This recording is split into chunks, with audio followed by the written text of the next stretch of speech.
আসসালামু আলাইকুম। আপনারা সবাই কেমন আছেন? আশা করি যে যেখানে আছেন ভালো আছেন, সুস্থ আছেন। আলহামদুলিল্লাহ আল্লাহর অশেষ রহমতে আমরাও অনেক ভালো আছি।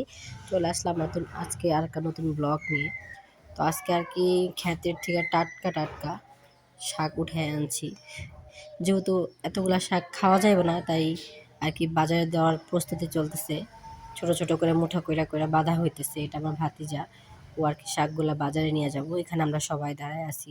আর কি ওর সাথে একটু দুষ্টামি করতেছি আর হাসাহাসি করতেছি যে তুই জীবনের প্রথম আজকে শাক নিয়ে বাজারে যাবি, তোর কেমন লাগতেছে, তার ফিলিংসটা কি। ও আর কি ও নিজেও আর কি অনেক মজা পাইতেছে আর হাসতেছে, কারণ লাইফে ফার্স্ট টাইম ও আর কি শাক নিয়ে বাজারে যাব। একটু আর কি নার্ভাসও আছে যে যায় না কখনো, গেলে কেমন লাগবে বা মানুষ কি বলবে। তো আমি ওকে বললাম যে নিজের জিনিস নষ্ট করার চাইতে বিক্রি করাটা অনেক বেটার অপশন। তো আমার বড় মেয়েও ছিল এখানে। ছোট মেয়েকে আর কি কিছু ফল দিয়ে যে গেল আর কি, হাতে হয়তো বা আপেল আছে। তো বিকেলে যে পিঠাটা বানাইছিলাম ওটা আর কি ভাইজা খাওয়া হয় নাই। তো আমার ছোট মেয়ে বলতেছিল আম্মু আমাকে কিছু পিঠা ভাজি করে দাও। তো ওকে আর কি তেল দিয়ে পিঠা ভাজি করে দিতেছি। অবশ্যই এটা তেল দিয়ে ভাজি না করে যদি এমনি তেল ছাড়া ভাজি করা হয় বেশি মজা লাগে। কিন্তু আসলে আমার অতটুকু সময় ছিল না, কারণ অনেক বেশি সময় লাগবে, টাইম লাগবে। যেহেতু আমি রান্না করব, গরুর মাংসটা আমি সব কিছু রেডি করে রাখছি। তো আর কি সব শেষ করে আর কি আমি গরুর মাংসটা বসায় দিছি। গরুর মাংস প্রায় কষানোটা হয়ে গেছে। গরুর মাংস আর কি মাটির চুলায় রান্না করতেছি। গ্যাস আছে কিন্তু গরুর মাংসটা আর যে কোনো তরকারি আর আসলে মাটির চুলায় লাকড়িতে রান্না করলে বেশি মজা লাগে। বিকেলবেলা ভাবলাম একটু ছিটাফোঁটা পিঠা বানায় দিই, গরুর মাংসের সাথে খাইতে ভালো লাগবে, এর লাগে আর কি ছিটেফোঁটা পিঠা বানাইতেছিলাম। লাইফে ফার্স্ট টাইম।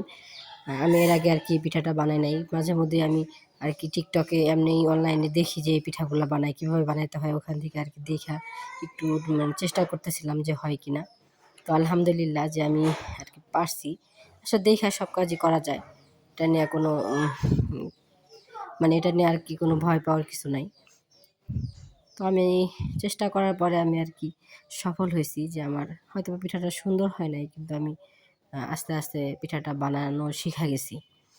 প্রথমবার তো এর পরের বার হয়তোবা আরও সুন্দর হবে আশা রাখি। তো এটা আর কি আপনাদের সাথে শেয়ার করলাম। অবশ্যই আমাদের ভিডিও যদি আপনাদের ভালো লাগে অবশ্যই সাবস্ক্রাইব করবেন, লাইক করবেন, শেয়ার করে পুরো ভিডিওটা দেখবেন। তো মাটির চুলায় রান্না করাটা কার কেমন লাগছে এটা অবশ্যই কমেন্টে বলবেন। অনেকেই মাটির চুলায় রান্না করাটা পছন্দ করে, আমিও খুব পছন্দ করি, সব কিছুই আমার ভালো লাগে। কিন্তু একটা জিনিস ভালো লাগে না, সেটা হচ্ছে কালি।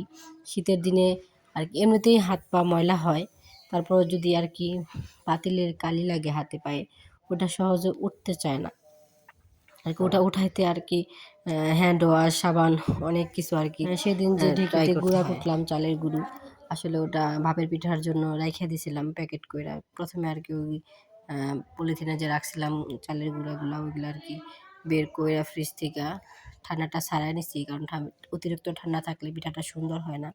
তো ছাড়াইয়া তারপরে হালকা একটু পানি নিয়া গুঁড়া সুন্দর কইরা মাইখা, তারপরে আর কি একটা ছাঁকনা দিয়া সুন্দর কইরা মানে চালুনি কইরা তারপরে আর কি পিঠাটা বানানো শুরু করছি। সকালবেলা আর কি ভাপের পিঠা খাইতে অনেক ভালো লাগে। বাচ্চাদের আমার খুবই পছন্দ, আমার নিজেরও অনেক পছন্দ। কিন্তু আমি বেশি খাই না, কারণ আলো চালের পিঠা বেশি খাইলে আর কি পেটে সমস্যা হয়। কিন্তু আমার মেয়েদের অনেক পছন্দ, তারপরেও মাঝে মধ্যে বানাই। ওইদিনও আর কি বানাইছিলাম। তো আজকেও ভাবলাম যে একটু পিঠা বানানো মানে পিঠাটা বানাই। তো পিঠা বানানো কেমন হইতেছে সেটা আপনারাও একটু আমাকে জানাবেন। আমি আমার শাশুড়ির কাছ থেকে আর কি পিঠা বানানোটা শিখছি। তো আমার মোটামুটি আমি সব পিঠাই এখন বানাইতে পারি, যতটুকু পারি। বয়স তো আর কম হয় নাই, এখন 2 মেয়ের মা হয়ে গেছি। তো আলহামদুলিল্লাহ যে আমি আমার ফ্যামিলিকে নিয়ে, আমার বাচ্চাদেরকে নিয়ে অনেক সুখে আছি, ভালো আছি। তো আপনারাও আমাদের জন্য দোয়া করবেন যেন আমরা সুখে থাকি, ভালো থাকি। আর আপনাদের জন্য আমরা দোয়া রাখি যে আপনারা যেন ভালো থাকেন, সুস্থ থাকেন। আমার বড় মেয়ের মাঝে মধ্যে বায়নাগুলো আমার খুবই ভালো লাগে বলতে গেলে, কারণ ও আমাকে ছাড়া আর কাকে বলবে। ওর যখন যেটা খাইতে মনে চায়, যখন যেটা পড়তে ইচ্ছা করে, যখন যেটা করতে ইচ্ছা করে, ও প্রথমে আমাকেই বলে। আমার ফ্রেন্ড হিসাবে আমাকেই বলে, মা হিসেবে, বন্ধু হিসাবে আমি ওর লাইফের প্রথম ব্যক্তি যাকে সে মানে সব কিছু শেয়ার করতে পছন্দ করে। তো ওর আসলেই সব কিছুতেই আর কি আমার প্রতি একটু অ্যাক্টিভ বেশি। তো আমার মেয়ে আমাকে বলতেছিল, মা তোমার সমস্যা, তোমার মাজার সমস্যা, এই সমস্যা, সেই সমস্যা, আমি তোমাকে সাহায্য করব, তবুও তুমি পিঠা বানাও।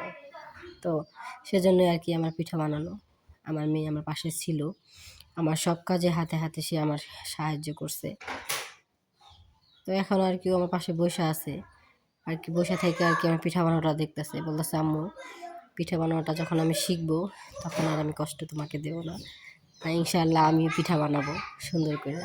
তো আমিও আর কি আমার মেয়েকে পিঠা বানানোটা শেখানোর চেষ্টা করতেছি, বলতেছি পাশে বসো, বসে বসে দেখো কীভাবে পিঠা বানাতে হয়। তো আর কি ওইভাবে ট্রাই করলে পিঠাটা হয়ে যাব, যেহেতু মেয়ে মানুষ সব কাজে আসলে শেখা উচিত। আমার লাকড়িগুলা আর কি প্রায় শেষের দিকে, তাই আমি আর কি ঘষি দিয়ে রান্না করতেছিলাম। জানি না কার কেমন লাগবে, অনেকে বা বলতে পারে বাজেভাবে, অন্য কিছু মনে করতে পারে, কিন্তু আমাদের এলাকায় এইগুলা দিয়ে রান্না করে। গোবরের ঘষিগুলো আর কি শুকায় তারপরে ওটা দিয়ে রান্না করে। তো আমার ভাতিজি ছেলে, ও আমার বলতেছিল, আমার ওর নাম ধরে ডাকে, তাসলি তাসলি বলতেছিল। বললাম যে ওরা একটু পিঠা খাওয়াই দাও, ওর আম্মুকে বললাম। তো ওর আম্মু আর কি ওকে পিঠা খাওয়াই দিতেছে। অনেক দুষ্টু বাচ্চাটা। আলহামদুলিল্লাহ যে বাচ্চাটা অনেক কিউট, সুস্থ সবল, এটা আপনাদেরকে ভালো লাগে অনেক আর কি। কিউট বেবিটা আপনাদের মানে এর আগেও আমি দেখাইছি, হয়তো আপনাদের খেয়াল আছে কিনা আমি জানি না। তবে মাশাআল্লাহ বাচ্চাটা অনেক সুন্দর, আমার অনেক ভালো লাগে। যেহেতু আমার ছেলে সন্তান নাই, সেজন্য আমার আরও বেশি ভালো লাগে বলতে গেলে। আমার ২টা মেয়ে, আমার ছেলে নাই। তো ছেলে বাবুর প্রতি আমি অন্যরকম একটু আর কি দুর্বলতা আছে বলতে গেলে। আর তাছাড়া আমার ছোটো বাচ্চাদের প্রতি দুর্বলতা অনেক, আমার ছোটো বাচ্চা অনেক ভালো লাগে। তো আমার মেয়েও কি বলতেছিল যে বাবা আমার দিকে তাকাও, বাবা আমার দিকে তাকাও। ও তাকাবো কি আর, ও আর কি ওর আছে ওর খেয়ালে। দেখেন পিঠাটা কি সুন্দর প্লেটে নিয়ে